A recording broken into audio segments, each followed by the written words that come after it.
Renault était un drapeau. Renault, c'était l'assurance de l'emploi. Renault est une entreprise symbole. Renault a réussi à mettre sur le marché la voiture que les gens attendaient, mais ils ne savaient pas qu'ils en avaient besoin. La force de Renault, c'est que quand ça va mal, Renault fait toujours bloc. C'est une marque qui a compris l'usage de l'automobile. Renault a été un maître en matière de défis. Audace et innovation. Depuis toujours, l'histoire de Renault se confond avec celle des Français. Ses camions et ses tanks jouent un rôle déterminant dans la victoire de 1918. Dans les années 30, ses avions et ses autocars sillonnent l'empire colonial.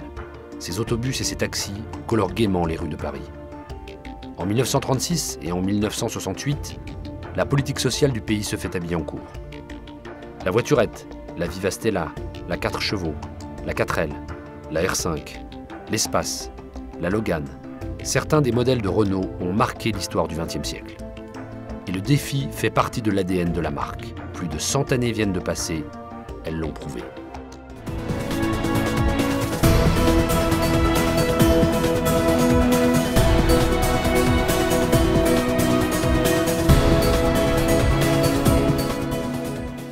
Louis Renault naît en 1877 à Paris. Son père est un important fabricant de fournitures pour tailleurs.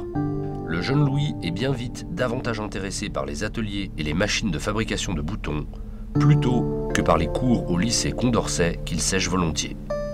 Quand son père, puis ses frères, veulent lui faire une place dans l'affaire familiale, il refuse, car il n'y a qu'une seule chose qui le passionne, la mécanique.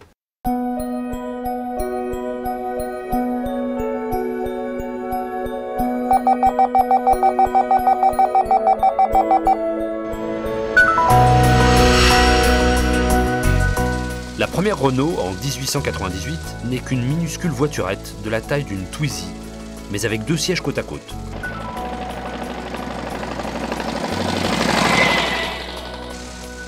Louis Renault l'a construite à 20 ans, avec un seul ouvrier et un camarade de régiment, juste pour vérifier que sa dernière invention tenait la route.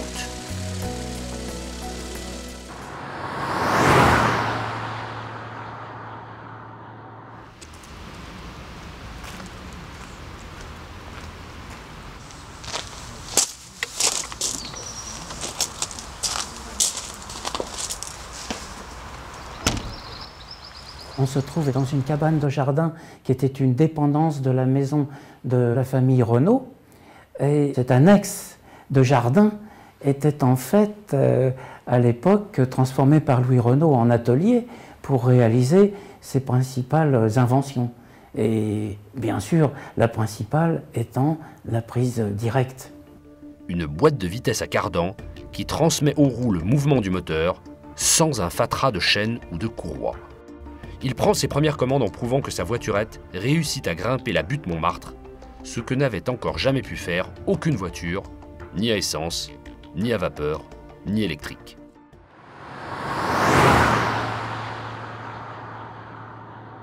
Il va un soir de fête, je crois que c'était le 24 décembre, dîner avec ses frères et des amis.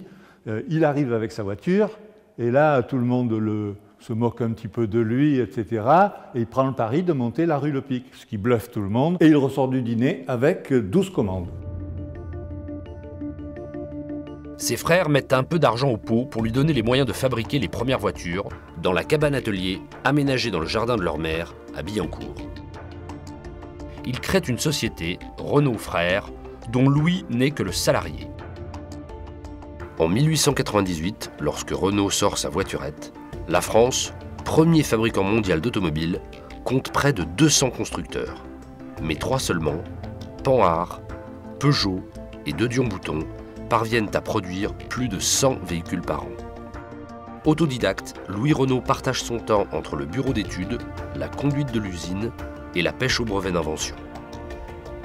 Il passe le jour dans les ateliers à regarder les ouvriers professionnels, souvent très qualifiés, à leur poser des questions, à tomber la veste, retrousser ses manches et leur montrer comment faire encore mieux ou plus vite. Louis Renault est un patron atypique et exemplaire, admiré des compagnons. Pour développer les ventes, il faut se faire connaître. Mais Louis n'a pas les moyens de faire de la réclame. Qu'à cela ne tienne, au péril de leur vie, Louis et son frère Marcel se font pilotes de course. Les frères Renault n'ont pas les moyens d'embaucher des pilotes, en fait, mais ça n'est pas un souci, parce qu'eux-mêmes sont des gens extrêmement décidés, extrêmement actifs, et conduisent leur propre voiture. Ils gagnent toutes les compétitions auxquelles ils participent. Mais Marcel se tue en 1903 dans le Paris-Madrid. Très affecté, Louis abandonne la compétition.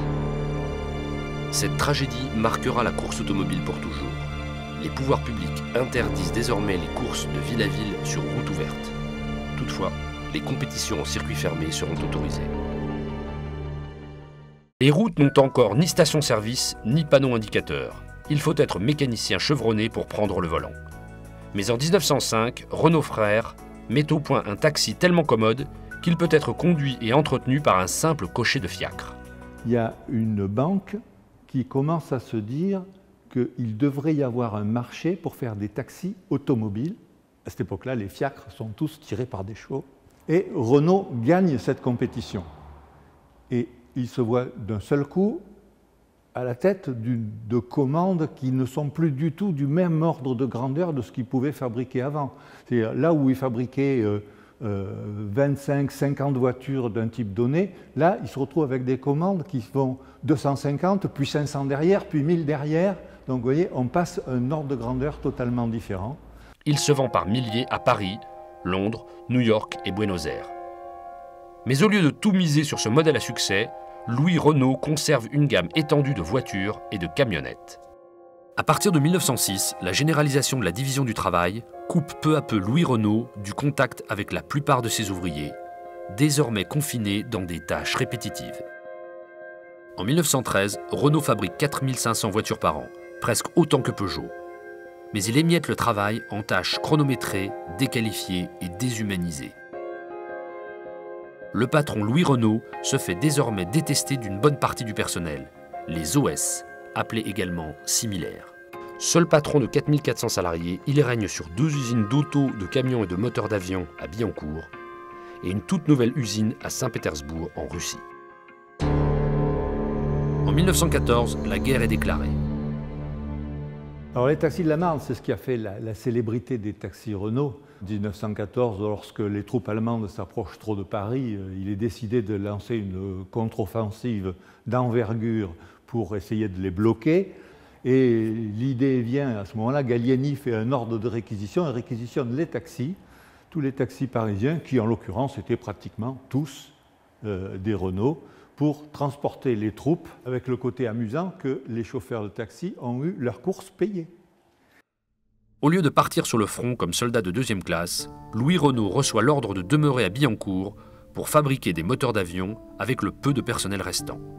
Bientôt, il doit se reconvertir dans des fabrications militaires car le gouvernement lui confie des commandes de camions, de canons, de tanks et surtout d'obus qui vont l'amener à quadrupler la taille de l'usine de Billancourt. Louis Renault devient de loin le premier constructeur mondial de tanks avec un modèle très fiable, presque entièrement conçu par lui, le FT-17. Il faut savoir qu'il y avait un gros débat à cette époque-là entre les chars lourds, très peu mobiles, etc., qui tombaient facilement en panne, et ce petit char de Renault qui, lui, avait comme caractéristique d'être extrêmement mobile, qui pouvait être transporté sur un camion pour le déplacer rapidement, et qui a donc beaucoup aidé à enfoncer les lignes ennemies en servant aussi de bouclier quelque part aux fantassins de l'époque, quoi, hein.